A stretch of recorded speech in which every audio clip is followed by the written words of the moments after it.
Do you deal with perfectionism? Do you know that Pharoh was also a perfectionist? This week we begin the parsha of Shemot, the first parsha in the book of Exodus, and we read about Pharoh, how he started enslaving the Jewish people. Now you know, our rabbis tell us that at the beginning Pharoh was not willing to enslave the Jewish people. When his ministers came to him and told him, you have to enslave the Jewish people, he said no. And they told him, we're going to throw you off the kingdom. And he said, okay. And he was not a king. For 3 months, he went around the streets of Egypt looking for food. But after 3 months, he said to himself, you know what? Maybe I should really go back to be the king and enslave the Jewish people. And since he said, anyway, I'm going to enslave the Jewish people, I'm not righteous as I think, so let me be completely not righteous. And he ended up being so cruel to the Jewish people that eventually he bathed with blood of Jewish children, Jewish babies.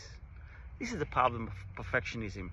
When we think we cannot do it right, we just said, you know what, I'm not going to do it at all. I cannot exercise a little bit, I'm not going to exercise it at all. I can't really keep my healthy diet, so forget about the diet, I'm just going to eat as much as I want.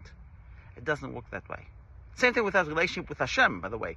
We say, well, I cannot do the mitzvahs, I can't study Torah, I'm not going to study any Torah, I'm not going to do any mitzvah. It's either all or nothing. We learn from this week's parsha, be like Batya, the daughter of Pharoh. She went to the river and she saw baby Moshe was there. He was very far, but she said, I'm not going to be like my father.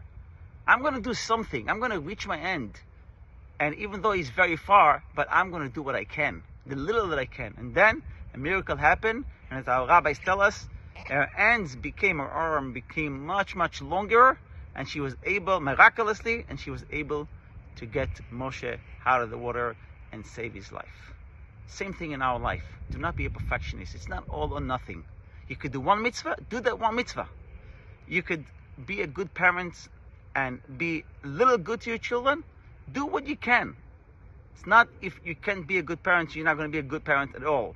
Or if you can't be a good spouse, you're going to forget about it all and just be not a good spouse. No, do what you can in your relationship with Hashem, in your relationship with your spouse, with your children, with your friends, and let that be one mitzvah that you do to bring Mashiach. Good Shabbos and Mashiach now.